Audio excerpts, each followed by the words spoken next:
At 23, Ben Platt is heading into Tony Sunday with his first nomination for his raw, rousing performance as the title character in Dear Evan Hansen. The young star previously appeared on the big screen in the Pitch Perfect films as Benji and in Broadway's The Book of Mormon as Elder Cunningham. Watch Platt make a personal plea to Beyonce. Beyonce, if you're watching. Beyonce, okay, good. That's a Please good. come. Offer advice to future Evan Hansens and dream of chowing down on cheesecake after his award season marathon on this week's Show People.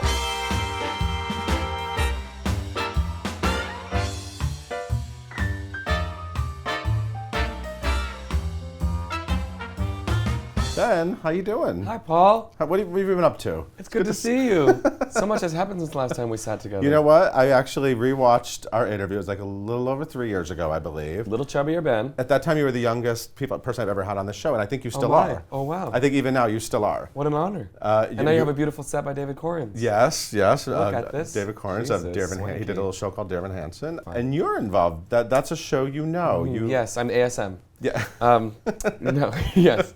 Oh my God, so much has happened to you. You're the toast of the town. Do you feel like the toast of the town? I mean, it definitely feels wonderful. It definitely feels a little bit exhausting and overwhelming, especially this award season. There's lots going on and lots of events and talking and press, and it's wonderful. And you're still doing the show 8 times a week, so it's a lot of stuff, but it's wonderful. And to be just in the thick of the community is just amazing, because this is like my favorite place in the world, and so to be part of it, like in the depths of it, is like the greatest. Yeah, you are in the thick of it. I mean, you really are. Like, it's crazy. It's nuts. It's really nuts. My mother helps me to try to like take it in. Like every night when we text, it's just like, who did you talk to today? Who came to see the show? Like, let's take this, because it just goes so fast. Well, thank you for taking the time to come here. I appreciate it. My I know pleasure. you're a busy man. So yeah, talk about the backstage guests, because it's been crazy. Is there anyone in the entertainment industry you're still dying to meet, or? I mean, we've covered most of the bases. I mean, it's been absolute insanity, especially when other theater people come, or like people in the theater whose work I am obsessed with or that I admire come. That's like just the greatest thing in the world, because it's a piece that I'm so proud of and that I get to really kind of use all my different tools in my box and give my whole self over to. So to have people get to see that is like the greatest thing in the world. So when how Prince comes and sees that, and Barbra Streisand, it's like, what more could you? I mean, I go home and just it's over. Yeah. So there's no one left. There's no one you want to make a plea to come see Dear Evan Hansen or Beyonce, if you're watching. Beyonce. Okay, good. That's a good. Please come. Come on, babe. That's a good goal. Okay. So, I mean, that would be the only. I mean, I feel like that'll happen any minute. It's already a ridiculous embarrassment of riches, but like, if we're talking about who do I dream about at night, it's Beyonce. So every night, like, are you like walking? There's like that little greeting room backstage. Are you walking in there thinking like maybe Beyonce's here? Well, you would probably know by then. I think somebody would tell me, because I would need some preparation in order to encounter that person. This is an intense performance, and sir. everyone marvels that you're still standing, and that you're doing this every night, and still this is like a thing. Everyone talks about this. When you're in the show, like if Beyonce was in the third row on the aisle, would you notice her? Yes, I mean, Evan spends a lot of time out at the audience, and I give a lot of direct addressing. I sing a lot out to everybody. It's a really intimate experience, and I'm on stage the whole show, so there's no really escaping that. So I like to know when people come beforehand, like when Barbara was there and stuff like that, because I'm gonna come upon them in my many sort of glances. So it's nice to just have the info. It'd be awful if you just like froze, like, oh my in God, the middle of waving their window, just making a cross in Barbara. No, I don't want that ever to happen. No. So I like to have all the information. So yes, I would definitely notice, and then I would try really hard not to spit on her if I did notice. Is spitting on people something you worry about? I mean, I can only worry to a certain extent. I have to just get all the words out, and there's a lot of words, and it's super intense, and it's a lot of singing, and I don't want to, obviously, anyone to miss any of it, so spit's just a byproduct of that. Right. And I would never purposefully spit, but it's just part of the deal. Right. It's crazy. Your life is crazy. It is very insane. It's amazing. It's very, very, I mean, it's a dream. I mean, like the thing about this particular show is that it keeps kind of surpassing my dreams. Like I had the ideas as a kid of what it would be like to be in a Broadway show and get to be an original Broadway show, even to be the lead in an original Broadway show, like all these things, and for it to now be in a piece that's like making this big of a mark and that I believe in this much, and with people who I like want to know for the rest of my life, who are wonderful human beings, like that all just keeps topping my dreams. Yeah, do you worry that the rest of your life you're just going to be like, God, I just can't find anything as good as Evan Hansen? I mean, honestly, yes.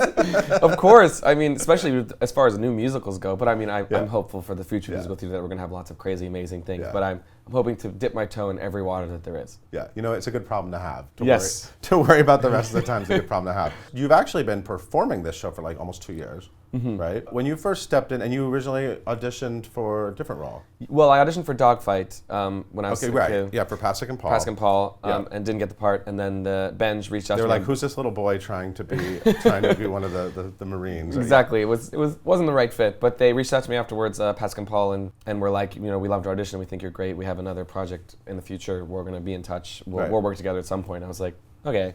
But then it really happened. It came to fruition. But no, I mean, the first time I ever was involved with Evan was just the first day of the table read. They wouldn't let me know anything about it, and they just said it's this kid, and he's 17 years old, and it's open it up and see what happens. And so it was kind of just a really great synergy of like we clicked right away. So it's not true that you actually auditioned for a different role. No, well, not really. I mean, I think that in initial conversations, I was maybe being talked about as Jared because that's sort of the funny, sort of more sort of sidekick or sardonic more kid. Like Benj. More like more like Elder Cunningham, which is what I was playing at the time. Right, exactly. Which I think would have been maybe the obvious choice. But I think in any real way, the only thing that I was really going to do was Evan.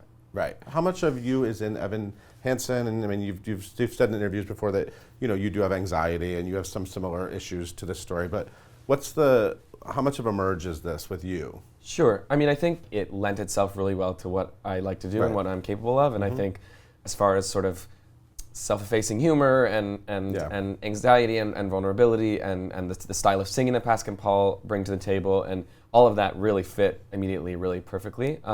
So I did think like this is something I can really do. This is something I can really bite off and make my own. As far as the actual kid and I think we are pretty different. I mean, I think the beautiful thing about him is that he's a super universal character. He's hidden in his sort of loneliness and his isolation and his sort of inability to be present in his own body and feeling like he's sort of outside himself judging. And I think that that's something I certainly have struggled with and that everybody would probably say that they have. Socially, I really enjoy social. I mean, I certainly get anxious in social situations, especially in all these Tony ones. Like, they make me very anxious. But but I do, I love being social and connecting with other people, and I have wonderful friends. And I think that I don't necessarily have the exact same struggles as he does, but I certainly have ways into him as far as general anxiety and as far as this sort of desire to feel like you can be present with someone as opposed to be judging what's coming out of your mouth. You know what else? You guys both like horizontal stripes. We love horizontal stripes. We love them. They're very slimming. Okay, we're going to take a quick break. Great. But we'll be right back with Ben Platt.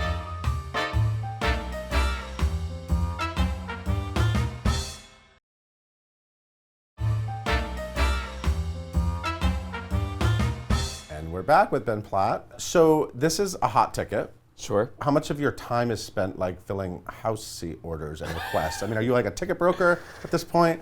Quite a bit. I've gotten a lot of ghosts from the past who reemerge with emails saying it's great to talk to you after 2 years of never speaking. Can I have tickets to your show? Which is great. I'm happy to get anyone who I can into the show. But then, of course, I also get people who's very meaningful to me, and I can get them in to see it, and former teachers of mine and my family and my relatives and people whose work I admire, and get them into the show. And I love doing that, so I'm happy to fill out those. How is your family? How are they feeling about watching this all happen to you? You were this boy who was doing shows in his backyard and doing very elaborate stagings of musicals. I'm really excited for your directorial career, which I'm sure will... Oh, it'll come. It'll come. And it will include the fog machine and the boombox and the clip-on microphones and the laundry line that I used to move set, all of it.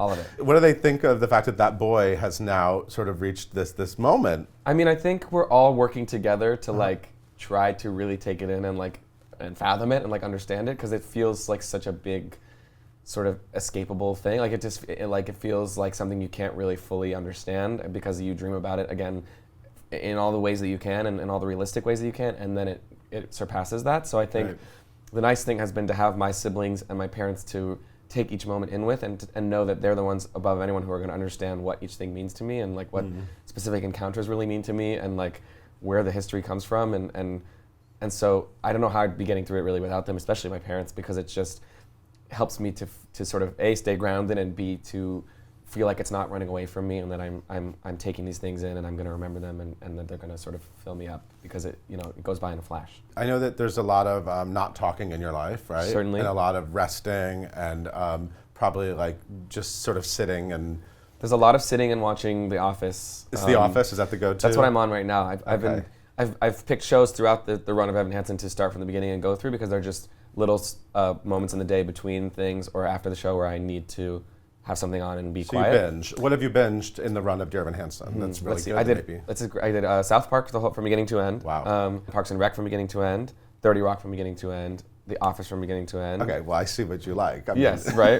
Well, I just did Master of None, the second season, which was so good. awesome. So good. Awesome. I really hope Aziz comes to the show just so I can kiss his feet. I'm trying to think what else. MasterChef Junior, I really love. Oh, okay. The Great British Bake Off, one of the best shows I of all just heard time. about that one. It's just warms the soul. It's just British people being so kind to each other and like baking delicious looking food that I can't eat. It's great. Would you love to, like, what if someone came to you and said, like, let's develop like a Masters of None for you? Would that be like your dream scenario, that like to be able to create one of these shows? And completely. I mean, I think that's definitely something I would love to do in the future, is to do some sort of like Netflix, Hulu, Amazon, what have you, of something that's sort of the world from my perspective somewhat, or characters that's similar to me's perspective. I would binge you.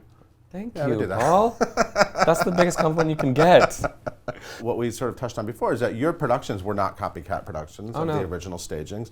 Have you, no offense to Michael Greif, but have you spent any time thinking about maybe what your Dear Evan Hansen production might, have you dreamt of that big yet, or that little? I don't know. For this show, there's really nothing I can improve upon. I mean, it's just, it's pretty freaking amazing. I really don't think I have any other take besides the one that's done. There are other shows that I would love to take a crack at it later on in life. To direct? We'll see. Oh yeah, maybe one day. Who knows? Really? Is there any like show you have in your head and you're like, oh my God, I have such a great idea for that show?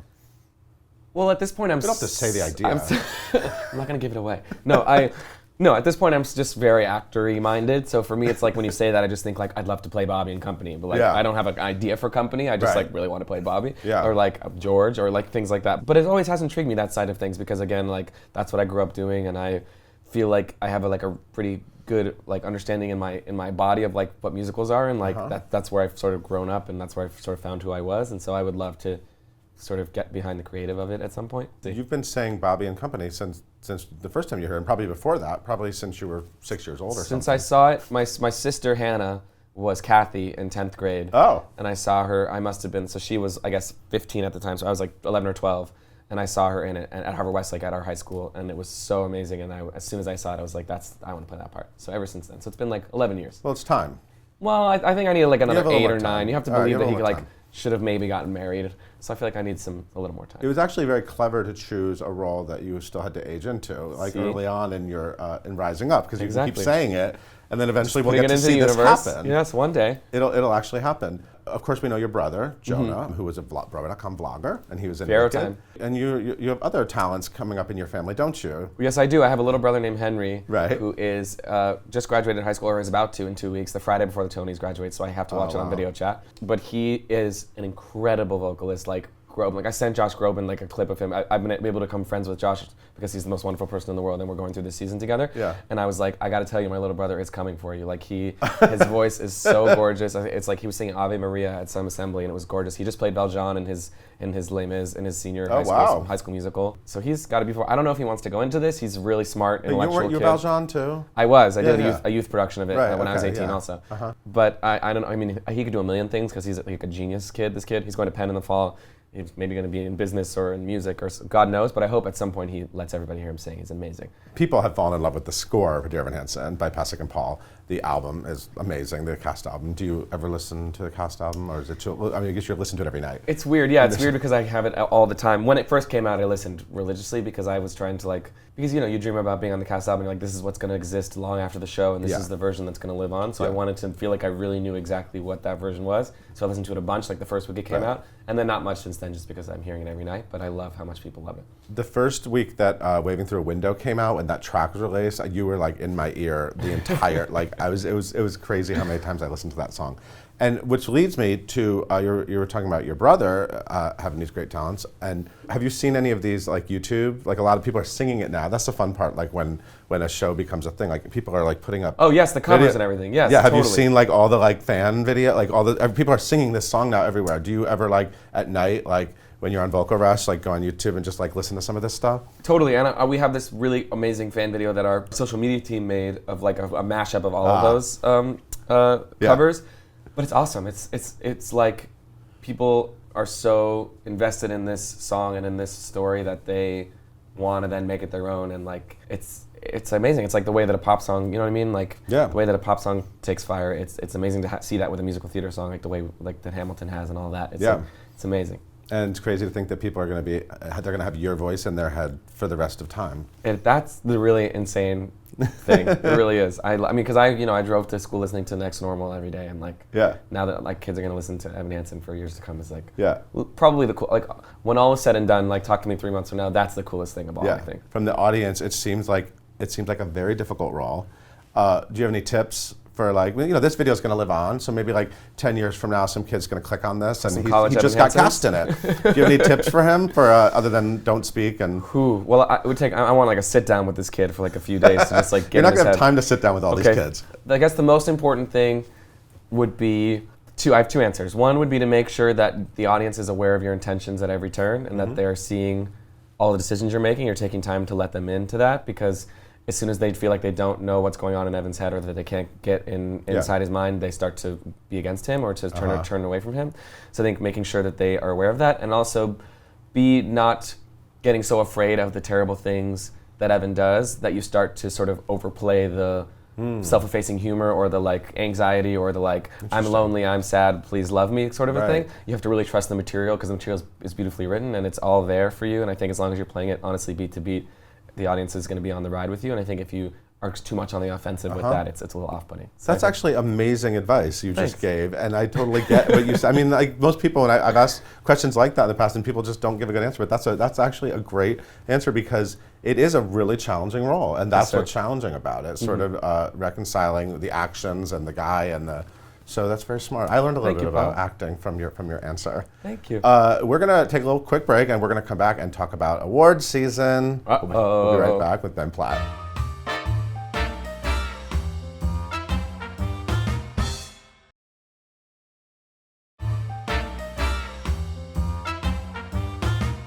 And we are back with Ben Platt. Hey Ben, I don't know if you knew, but you are nominated for a Tony Award. What? Isn't that cool? Tony Awards, that's a big deal. And also, you won the Broadway.com Audience Choice Award. Thank you.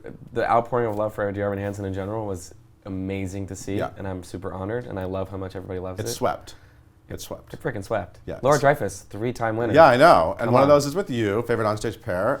So that's great. You guys have great chemistry. And thank you. You're nailing it. Okay, let's talk about the Drama League too. Let's not forget that, because the Drama League is an award that maybe a lot of people don't know as well. But it is crazy fancy, because what they do is they make a list of like, I'm going to exaggerate, like 200 amazing performances. It's about 40 or 50. Okay, and they pick one, and you won this award, and you got to go to this luncheon and sit in this room with all these amazing people that you look up to, and you're the youngest person to ever have won this award, and you got up there, and that's nuts. It was completely nuts. I mean, it was not even on my farthest out of radars, because Sally Field was behind me, and Dana DeVito, and Laurie Metcalf, and Laura Linney, and I was just like, I'm on stage with these people. Goodbye, that's enough, done. And then at the very end of the thing, they said my name, and I was like, what the what? Susan Blackwell. Exactly. I mean, it was a wonderful moment. I'll never forget it. It was hugely humbling, and a big sort of motivator to keep doing work and keep being in this community and keep contributing. The fact that they had this much faith in me this early on is like. Although in one way it's not a motivator, because you can never win again. It's true. You can only win once in your life. You peaked at 23, which means that no matter how brilliant your Bobby and company is, you're not winning a Drama League award. But if it's good enough, I at least still get to come to the luncheon and sit with all those wonderful people. So that's enough for me. That's a very positive way to look at it. You won other awards too. You won like an Obie, didn't you? An Ortel, like. Yeah, is there an area now for these things in your apartment? Is there? Not at the moment. Everything's kind of cluttered. I live in a super tiny apartment, so everything is kind of like in corners. But I'm moving into a little more space in the fall. Oh. And so hopefully I'll have somewhere to put those nice things. Yeah, just need one little shelf. So the Tony Awards. Yes. I'm assuming, based on what I know about you as a child, you watched the Tonys growing up. Every year religiously. And I waited for them anxiously, and then as soon as the internet was a thing, I would watch my favorite performances, obviously, on YouTube over and over and over again. Of course. The favorite of which is Show Off, Sutton Foster, Draws a Chaperone. I loved that performance on the Tonys, because she's doing like everything under the sun. I don't want to show off no more. Yeah, and she just makes it look like it's no big thing. And I was just fascinated. I was like, this is like, you're on the Tonys on national television, doing kicks and quick changes and changes and just everything under the sun, and she's just like, it's fine. And I was just like mesmerized by that. Do you remember the first thing you saw in the Tonys? Well, the only time I've ever been in my life, I sat in the balcony when Wicked was nominated because my pop is the producer of Wicked, and so I got to sit up there with Dina's family, like behind them. Oh, cool. And so I remember just being enraptured by the whole event and by the community, and of course getting to be with her family or watch them from behind when she won was like insane. Because it wasn't beautiful. It was a tough year. I mean, Tanya Pinkins, Donna Murphy, Stephanie from Avenue Q, Kristen, and it was a crazy category. Insane category. Yeah, and you're in a great category too. With wonderful gentlemen. Let's talk about the gentlemen. What's it like to be put on a list with other people, and then you see them all the time? That's the thing is it's like literally an assignment of like who you're going to hang out with for the next like 4 weeks, and I couldn't have asked for a better. I mean, it's just wonderful human being after wonderful human being. Josh, I've been a fan of obviously like every other person in the world forever. And I believe we're distant cousins, which I finally got to tell him because I have a great aunt whose name is Irene Grobin, and I'm pretty sure there's a connection there because we're both Jews, and I've heard that there is. We'll figure it out one day. Oh my God, that's a lot to figure out. I know, right? We got to figure it out. That's a scoop. The kindest hearted guy, and just so happy to be doing theater, which is like the most wonderful thing. And then Christian Borle, I've been a ginormous fan of always, as everybody is, and I admire his work like crazy, and so to get to finally be like his peer is like insane and wonderful. And he reached out to me when the nominations came out and wrote me just a gorgeous note, and it was like hugely, I mean, I'll never forget it. I printed it out, put it on my fridge. I think he's just the greatest and so unique and special, and I'm happy to be in the same sentence with him. Andy's the hero, excuse me, Carl, my language, is the freaking hero. Is like carrying the weight of this whole show, and his leg and just fresh off of doing it in London is, I mean, he's a beautiful human being, and he and his wife have been just so kind to me. Orfeh is like the coolest person ever.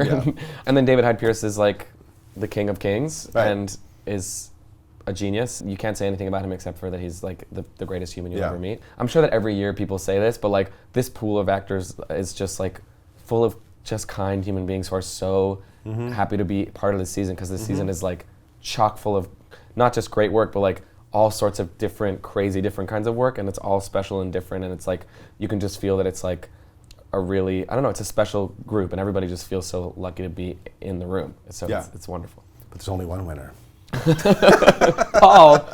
I'm glad you all like each other. So how do you feel about like preparing speeches? I mean, I'm a superstitious Jew, so I don't like to write anything down. I think it's an ayin hora, which means it's like sacrilegious. You know, since I was a kid, there's thoughts that have been in my mind of what I might say, and I think over the last few weeks... Have you done speeches in the mirror like when you were a kid, or...? Not really. Not really speeches. More just like laying in bed at night and it comes in your mind, you think about what you would say. And, you know, I have some ideas if that were to happen, but I don't want to write those things down. Right. And did you figure out what you're wearing? And I'm assuming you're performing. It's going to be a busy night. It's going to be very busy. I'm anxious to find out how the logistics even work. I'm like very nervous about it already because I'm going to sit down and then I'm going to go do a song and then come back, sit down. I'm wearing a tux by this guy David Hart, who has been kind enough to make one for me for the event, and he's awesome, and I've worn some stuff of his before, and he was who I really wanted to do it, and he was lucky enough to, I mean, I was lucky enough that he was available. Cool. So he's going to make me a snazzy tux. No horizontal stripes. No horizontal stripes. Okay. It's going to be very classy. Breaking the mold. No cast on your arm. Well, in the performance there'll be a cast, but not on the red carpet. Tie it and saw it back off. But yeah, I'm really excited. My mom's my date, of course, and she's got her dress. Is she excited? Very. Are you going to coordinate with her at all? Is it a? It's not really coordinated. We've made sure that they're going to look okay together, and they do. They're both very simple and color-wise they work really well together. But we're not matchy as it were. Cool. But yeah, she's really excited. She's the only person more anxious than me is her. So she's a worrier. She's my Jewish mother, obviously, and so she just wants everything to go well and wants me to be calm, and that's her priority. But like, I'm very excited. I mean, it'll be, no matter what happens, it's going to be. I mean, to be performing on the Tonys is like done, finished, cook me, I'm finished. Yeah, because you would have been watching that on YouTube. The little Ben would have been watching 1 million. I would watch it this year if I wasn't going. You know what I mean? Like it's my favorite thing. Awesome. Well, and I'm sure you're looking forward to after the Tonys, just like being back into doing the show and giving the show to the people. Yes, and having a relaxing afternoon of sitting and not doing much. And is there anything you're going to do after all this, just sort of like treat yourself to like, I got through all this? Ooh. I think I'll have some cheesecake. I don't eat dairy or gluten because of the part, and I haven't been pretty good about it over the last, obviously 7 or 8 months. But as soon as the Tonys are done, I'm gonna have some cheesecake. Cheesecake. Mm-hmm. Okay. That's my favorite. I used to have it every year for my birthday cake. Was a cheesecake. And when I think about like what food do I really miss, it's pizza and cheesecake. So I'll have some pizza and some cheesecake. I like that plan, pizza and cheesecake. Probably the night of, honestly, afterwards, regardless of what happens. Well, have an amazing Tony night. Thank I'm so you. glad you were able to stop by. Me too. Thanks for having me. everyone, you know about this, Dear Evan Hansen show. It's at the Music Box Theater. It's amazing. You have to go see it and watch this guy on the Tony Awards on June 11th on CBS. He's going to sing. He's going to walk the red carpet, and who knows what else will happen. It's going to be a big night. Thank you so much, Ben. So Thanks, good to Paul. see you. Thanks for watching. We'll see you next time.